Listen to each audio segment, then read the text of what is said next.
Надо и про преступность я ничего не скажу. Вообще ну, далека. Безопасно как бы. Далека я от этого. Ну нет, опасно, конечно. Ходим, конечно, что-нибудь их своруют. Надо аккуратненько все закрывать. Дома находиться. Не бегать никуда. А по новостям все время какие-то. Ну да, что-то там ограбили, кого-то там убили.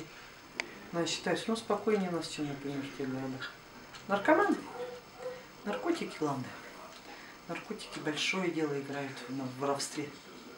Воруют-то в корыстных целях. Не то, чтобы себе обогатиться, что не обогатятся. Лишь бы только купить одну дозу наркотика. Из-за этого чаще всего, наверное, процентов, мое мнение же, это же не мнение милиционеров, а мое мнение, что из-за наркотиков люди воруют. Потому что нужны деньги на выпивку, нужны деньги на какую-то дозу, нужны деньги.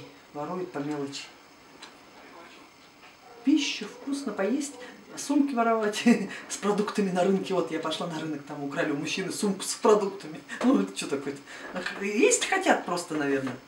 Работать-то никто не хочет, такие люди-то. Есть хотят.